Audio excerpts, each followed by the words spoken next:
Hello, collective. Pasensya na kayo at nagkasakit ako. Matagal tayo hindi nakapag-reading. Actually, ngayon, hindi pa ako magaling eh. So, love reading tayo. Check lang natin energy. Dito sa connection mo. Okay, pwedeng magkabaliktaran yung mga binabanggit kong energy dito. Kung energy mo man yan, energy ng person mo, ikaw ang nakakaalam. Okay. Hindi ko rin control kung past, present, future energies yung mga lumalabas dito. Ako'y pagbabasa lang. Ang mga sinasabi ko ay base sa kung ano yung mga nakikita ko sa cards, ano yung nararamdaman ko based sa intuition ko habang binabasa ko yan. And by the way, I have a special announcement to make.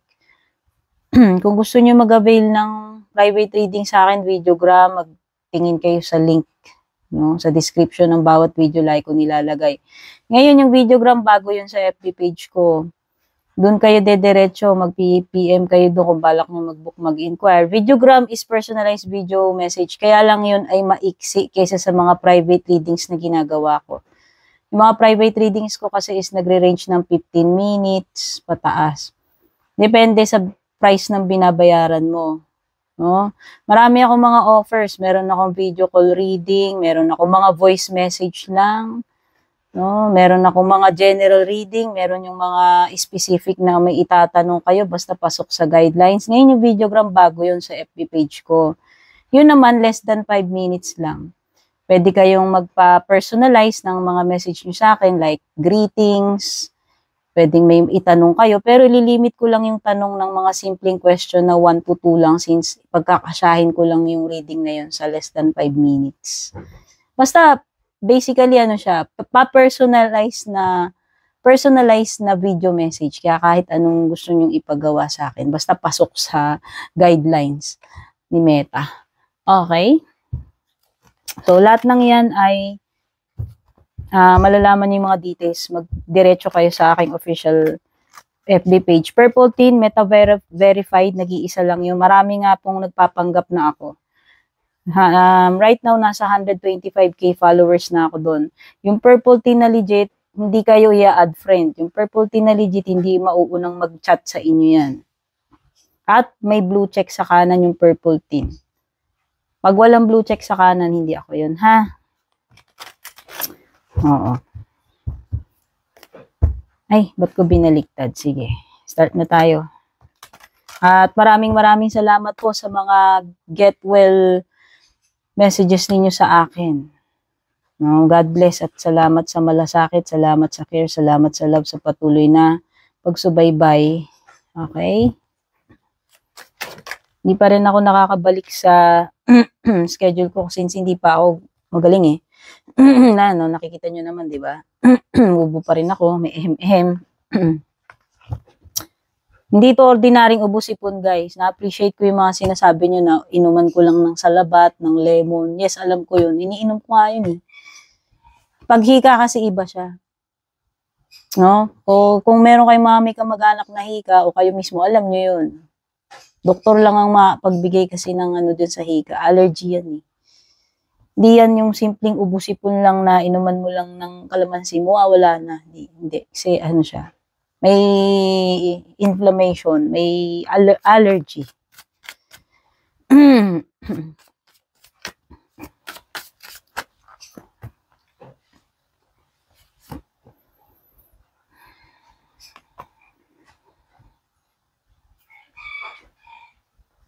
So, timeless reading to ha. Lahat mo ng mga reading ko timeless, kahit lagyan ko pa ng peche yan. Meron gustong humingi ng sorry dito. Meron pa ring obsessed holding on. O, bahala ka na. Basta babanggitin ko lang yung mga energies. Ikaw nang tutukoy niya kung energy mo ba yan, energy ng person mo. Meron pa ring hindi maka-let go, still holding on, still obsessing, still clinging, still spying. No? O baka naman ikaw lang din to, na-expect mo ba, ikaw ba'y naghihintay, ikaw ba'y umaasa na one day, anytime soon, bumalik itong person na to para mag-sorry. Pero sorry ang nafe-feel ko dito, mababaw ang feelings na itong person na to sa'yo. Mababaw ang pundasyon ng relationship ninyo. hollow, empty. Maybe this person is bored of you or bored of your relationship. Kasi nga, hindi solid foundation eh. Maaaring ang hindi kanya talaga love eh. Pero ikaw still clinging, still holding on. Again, pwedeng magkabaliktad dyan. Kung hindi mo energy yan, energy niya yan. Kung hindi rin niya energy yan, well, hindi siguro para sa'yo yung reading. No, yan. To the point na yung iba sa inyo, nakakaranas pa kayo. Dumaan pa kayo sa, depression, no? Matinding kalungkutan dahil lang dito sa person na to. Kaya lang kasi mababaw pundasyon eh. Ano naman ang gusto mong sabihin ko? Okay? Pero ano nyo yan eh? Buhay ninyo yan eh. Puso nyo yan eh.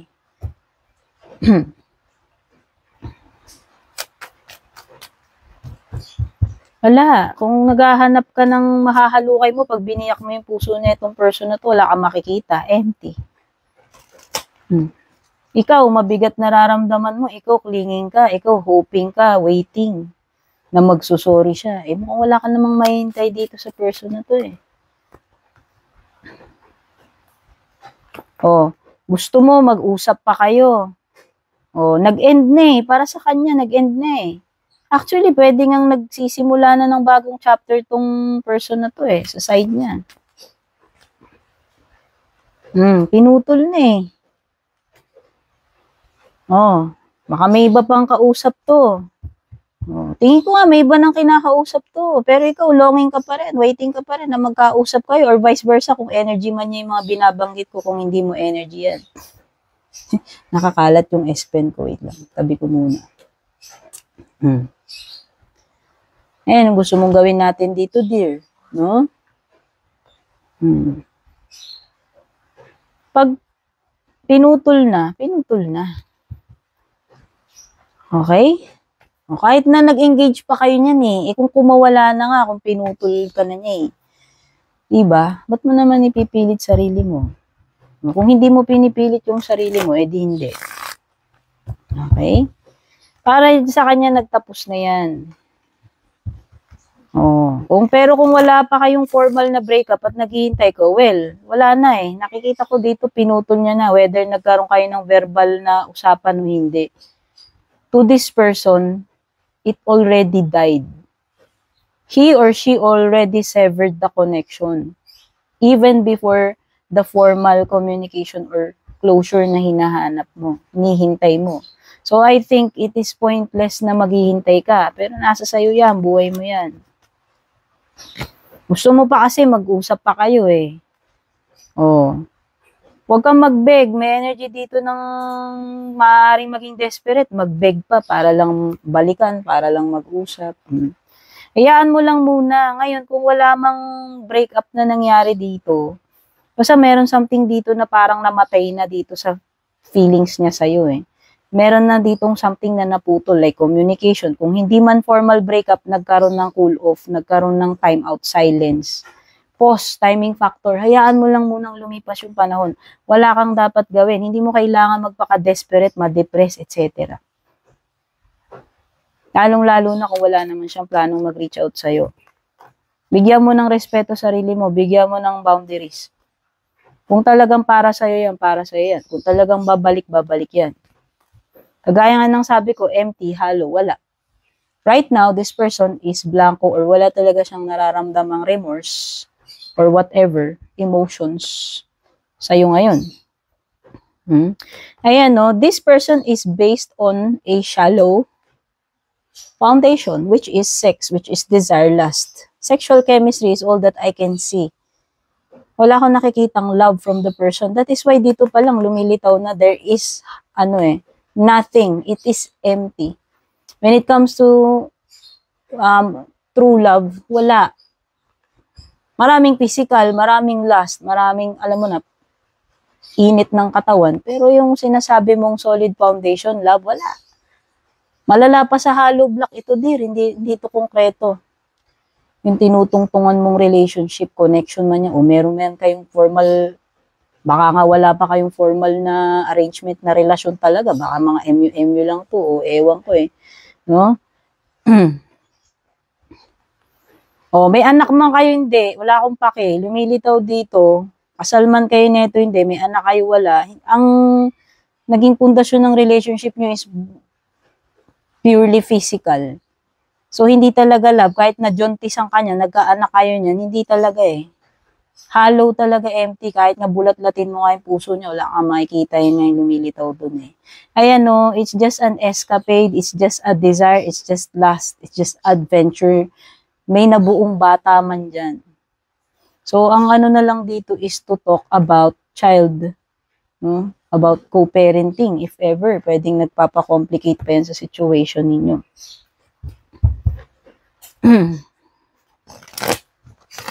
So, nasa pag-uusap naman ng lahat ng bagay, pwede naman nating daanin muna sa mga negotiations, pakikipag-usap, especially sa child support. No? Maging professional na lang kung talagang wala ng love, no?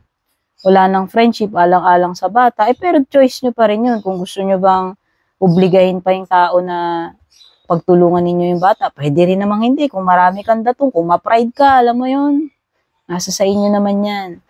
Okay, pero ang nakikita ko lang kasi dito, magkaroon man kayo ng communication, hindi dahil mahal ka niya eh. Gusto niyang bumalik sa'yo, kundi para na lang sa bata, sa sustento, or ewan ko, sa co-parenting. Yun na lang yung mga nakikita kong reason ng maaaring magiging dahilan ng pag-uusap ninyo if ever na magkakaroon man kayo ng pag-uusap in the future or near future. Okay? Na natin, baka may nakabold, no?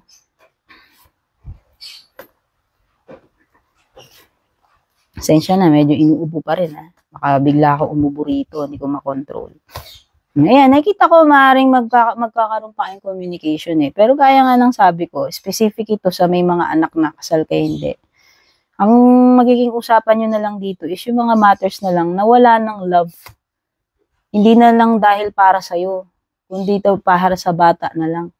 Kaya siguro kung halimbawa yung iba sa inyo nag-iilusyon pa kayo, nag-i-imagine kayo dito na baka mahal pa kayo nito. Wala talaga akong nakita eh. This is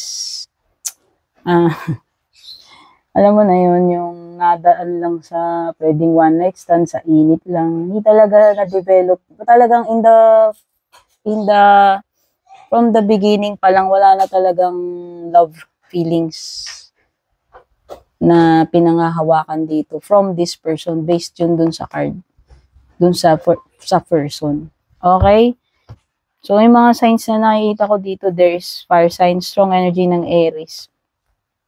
Right now, nakikita ko pwedeng may kakonect tong person na to at yun yung nakikita kong mahal niya, hindi ikaw. Sorry Oh, kung nagkabaliktad man yung energy, edi energy mo yun, energy niya to, basta kung nagkabaliktaran na, bahala na kayo. Meron siyang bagong karelasyon ngayon or bagong ka-MU, no? Doon siya in love, doon siya masaya, doon siya nagpo-focus right now. Hindi siya babalik eh. Yan, wala kang nakikitang mabubuo kayo eh. Tsaka meron talaga third party, yun na nga yun. Siguro hindi ko lang masabi kung before mo pa ba siya na-meet, hindi ko alam background yung history ninyo eh, kung may nauna ba siyang nakilala, at yun talaga yung mahal niya. No? Hindi ko alam kung pinagsabay ba kayo, sino bang nauna. Pero ang importante dyan, alam natin na wala talaga siyang nararamdaman from the beginning pa lang. Hollow to. Walang feelings, last lang, SEX lang, LIBOG lang, init lang. And yung isang person na yun, yung talaga mahal niya. Hindi ko alam kung sino si Aries dyan. No? May ano dito may mga air. Hindi talaga solid to eh. Wala talaga, hindi kanya love noong una pa lang. Sorry. Prangka akong tao eh. Ayoko naman kayo paasahin. Diba?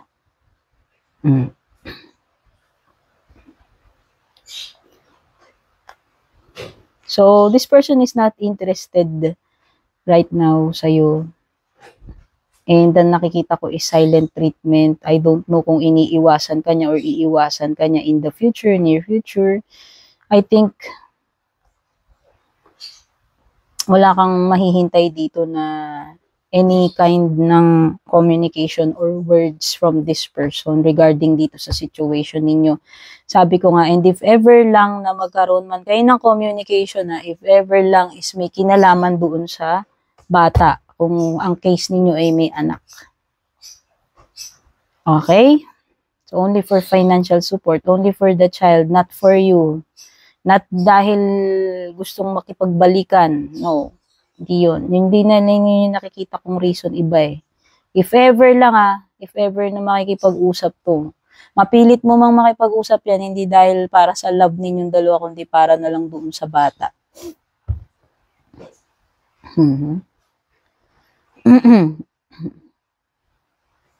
Ayan eh, ayaw makipag-communicate, wala akong nakikita eh.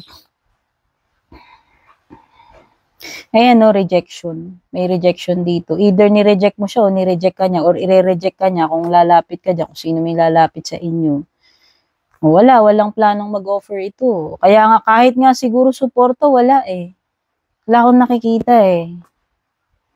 So, sa tingin ko, this is not really something na based on solid kasi ito pa lang oh. Hindi solid, baliktad yung Ace of Pentacles mo. Okay, this is just something like an escapade. No, alam mo yun, parang one night stand fling na ewan na kung may nabuo, kataon na lang siguro. Okay, so pakawalan mo yung sarili mo dito kung ikaw to. Walang mangyayari. Nang mangyayari sa'yo, umaasa ka sa ganyan. Kasi wala ka naman talagang aasaan eh. Okay, so yun lang. Sana makatulong sa inyo itong reading. God bless.